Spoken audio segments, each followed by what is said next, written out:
Should you be posting sneak peeks for your photography business? Won't that hurt your sales? Let me tell you why. From a social media standpoint, you have got to be posting sneak peeks to grow your business and your bank account. First things first, if you are new around here, welcome! I am so happy that you have found this video. My name is Cyrissa and I own Immerse Photography and Sparkle Society, where I encourage, educate, and empower photographers to make informed decisions for their business. And I would absolutely love it if you hit that subscribe button so that you don't miss out on anything else, because I can totally help you elevate your game and shine online with social media. And that's what we're talking about today, sneak peeks, because it's a hot debate. You'll have people who teach IPS and sales training and they'll say, you shouldn't post a sneak peek, it's gonna hurt your business. And yet on the other side of the spectrum, you have people like myself who teach social media marketing and will tell you that posting a sneak peek is actually a really smart move for your business. So what's the right answer? I'm going to preface this whole video by saying I have friends who teach IPS and they think I'm wrong, but I teach social media, and based on data and fact, I think they're wrong. And that doesn't matter at the end of the day. What you have to recognize, and especially with what I'm sharing with you right now, as my friend Jen later says, this is a way. It is not the way. At the end of the day, you have got to make the most informed decision for your business, and you are truly the only one that can say, this is the best move for me, or this is the best move. So take what I'm sharing, process it, think about it, and see if it truly is the best decision for you. Okay, so all that aside, let's talk about really quickly why people think that sneak peeks are bad for your business. And so the number one thing that IPS trainers will say is that when you post a sneak peek, you negatively impact your potential sales down the road. Because when people come to an IPS session, an in-person ordering session, they have an emotional reaction to their photos. They see their daughter looking grown up and ready to go to college, or they see what used to be their baby. This is actually my son's birthday today, so I'm in this moment right now. You know, they look at their baby and they're like, oh my gosh, how is he already 9? How did that happen? And we have this emotional reaction. And when people are crying, they're buying. And so when you have them making decisions from an emotional, heart-centered standpoint, instead of with their logical, cognitive brain standpoint, you're going to have higher sales because they're emotionally making decisions, right? And so a lot of people will argue that if you post a photo on social media before the ordering session, they're going to have that emotional reaction and you're going to lose out on the sale. Okay, so there is a little bit of validity to that argument. However, here's my point. What if they love that photo? What if they see that photo and they're like, oh my gosh, I have to have that on my wall? What if they fall in love with it? Or on the other hand of the spectrum, what if you have 49 other photos that they can choose from? If you stand behind your work and you feel confident in it, that's really not going to be an issue. The second reason that people say that you might not want to post a sneak peek is it enables your clients to steal from you, meaning they can download the photos, they can post them, whatever. And while again, that is somewhat a valid argument, I take some steps to try to prevent that. Any photo that I put on social media, I put my watermark on. I tend to make it pretty big. That way if they try to crop it, it's not easy. And I've even seen people put it right next to someone's face when they put it online. So you can absolutely do that. In terms of an online gallery, anytime that I have a photo in an online gallery, I have a screenshot, or not a screenshot, I have the photo with a watermark all the way across it. So the watermark's like right here, and then it says, do not copy, steal, screenshot, or download, or post on social media, that is stealing. Or something like that. It has my watermark huge and it says that all the way across. So if someone does download and they try to print it, number one, a reputable company won't let them print. Number two, the photo's gonna look terrible. And number three, if they share that on social media, that's on them. They're the one looking like an idiot, not me. So it's not something that I worry about. And the final reason that a lot of people don't like to post sneak peeks is because they like to retain control and they don't want their clients to see their photos before they're finished with a complete gallery. And again, that's a personal decision. But if those are the things that are driving your decision making, if you are living from a place of scarcity and you're protecting and coveting, we used to tell our kids, like, stop being a dragon when it comes to your toys, where you're like, no, these are mine. Ah. You know, if you're living from that place, not only are your clients going to feel it, but you're going to limit your opportunity for growth. Here's what I mean by that.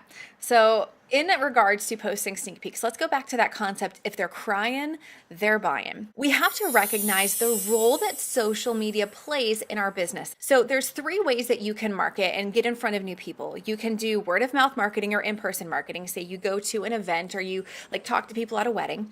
You can also use your website, SEO, as a way to grow your business and get in front of new people, or you can use social media. Okay, so those are the 3 main ways that you can get in front of new people, because our goal with our business is to grow it, right? Because when we get in front of new people, that means we have more people that can potentially book from us. And when we have more people that do end up booking with us, then we get more sales and we get more bookings and our bank account grows and our business goes and then we're happy. And then, yeah, right? That's how this goes, right? So social media is an opportunity for us to grow our business. So in that same vein, in that same thought then, if we go back to if they're crying, they're buying, here's the other thing. If they're crying, they're also going to share it on social media. Now, I know that doesn't rhyme. However, it matters. Because if you post a photo and someone sees it and they're like, oh my gosh, I look beautiful, or my kid looks so adorable, guess what they're going to do? They're going to comment. They're going to like it. Hopefully they tag themselves. I can show you how to do that. They're going to share it. And all of those things are good. Why? Because it gets you in front of new clients. And at the end of the day, that is the role of social media. So if you post an amazing photo and someone loves it, guess what they're going to do? They're going to share it. So while it may decrease your sales a little bit right now, let's think long-term, people. Let's have a long-term marathon strategy, not a sprint, not the right now, immediate gratification, a sale right now. No. Let's think of this long-term. I want to get in front of new clients. I want her friends to book me. That's why I'm going to post a sneak peek. Not for her, for them. Let's also think about this from the client experience standpoint, right? I have had friends that I have photographed or clients, and they've come to the photo shoot and they're feeling insecure. Like, I put on a little bit of weight. I don't know if I'm going to look good in these photos, or, oh my gosh, my kids are being total turds today, or my husband does not want to be here and he's not smiling. Like, right? You've seen that. You've experienced that. You've had clients who have not quite participated or cooperated with the photo shoot. So think about the mom. As she walks away from that photo shoot, she's probably feeling really insecure. And I've got one mom, and she's actually a friend of mine in my head as I share this with you. And her son was an absolute turd during the photo shoot. And she walked away and I knew she was insecure. So the first sneak peek that I posted, and I did it that day because I knew she was so worried, was a photo of her son and her daughter together. And you know what? He's looking at the camera, he's smiling, and it looks great. And it was the exact photo she wanted. And I texted her and I said, hey, I just posted a sneak peek for you. Go let me know what you think. And you know, I wish I'd screenshotted it. You know what her reaction was? Oh my gosh, I needed to see that. I was almost in tears because he was so bad. Thank you for reassuring me. I can't wait to see the rest. I can't wait to see the rest. What does that tell us? That tells us that she loves it, that she's now thinking about buying more, that I've already put her in a position where she's like, crap, I'm going to have to get mommy's funny money and start saving, right? I have given her an amazing client experience and reassured her. So she's not now walking into the IPS session thinking, I might not like these. She's walking in thinking, pony up. I got my wallet. She's ready to go. So I've provided her with an amazing client experience. That, my friends, matters more than anything else because that is how we get those repeat clients long term. Now, the third thing that I want you to think about when you are debating whether or not to post sneak peeks for your photography business is this. If they buy their digitals, if you give them social media size images and they have those photos in their possession, they have no reason to come back to your page. And they have no reason to engage with your page. And guess what? Neither do any of their friends. If we recognize that the goal of social media is to get in front of new people and to grow our businesses and to build relationships, that, you guys, has got to matter. We have to recognize that the moment they have those photos, we're out of the equation. They're not going to text me and be like, hey, Cyrissa, can you post that photo of me and my husband so I can share it? No, she's going to take that photo and post it herself. And you know what's going to happen? All of that engagement, all of those clicks, all of those comments, all of those likes are happening on her page. And yes, I know if they share, it technically happens on their page, but you know what happens? You also get a boost in your own algorithm. And Facebook knows how many times things have been shared.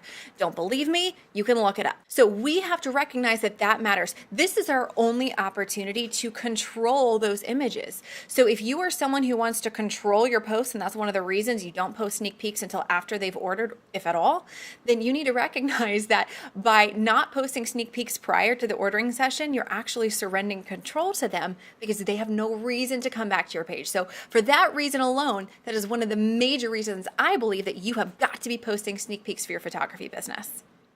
So here's my suggestion. Post one photo on Facebook. Post a second photo on Instagram. Then if you have a really enthusiastic client who is like loving everything you're posting, their friends and family are commenting and engaging, let's take advantage of that and give them a third sneak peek on their platform of choice. Now on each one of those photos, I want you to make sure that you include a watermark. And on Instagram, I want you to make sure that you tag your clients, get their usernames and tag them. But on Facebook, I want you to coach your clients through the process of tagging themselves. And if you don't know how to do that, there's a link below this video and you can steal my script. It's super easy. And almost all of my clients tag themselves because I talk about it and I teach them how to do it. But just go grab that script. I'll make it super easy for you. Now, the last thing that I do want to say in terms of posting sneak peeks, while I do believe that social media sneak peeks are the answer, it's the smartest way to post and grow your business, I don't believe that you need to be blogging before they order their photos, because typically when it comes to blogs, there's lots of photos, they have everything in one place. A lot of times we don't watermark. So really, if they see a ton of photos from their session, then yes, I truly believe you will negatively impact your sales just because they've seen so many of them. But if you're only posting 1, 2, or 3 on social media, sister, you're gonna be just fine. Now, if you found this helpful, I would absolutely love it if you would hit that thumbs up button to let me know. Then make sure that you have subscribed to my channel and followed me over on my social media accounts where I share more trainings and videos like this all the ever-loving time. Now, if you are ready to take yourself seriously and really truly up-level your social media strategy, I have got a free download that is 30 social media posts for your photography business. Not a single one of them is a sneak peek, and there are absolutely no repeats. So if you can give me one afternoon, I will help you schedule out an entire month of social media posts for your business. So get rid of the stress, get rid of the overwhelm when it comes to social media. Let's get you back to doing the things that you love the most, which is probably shooting and editing and spending time with your family and friends, because at the end of the day, that is why we do this crazy thing, right? Hit that thumbs up button, you guys, and I will see you in class.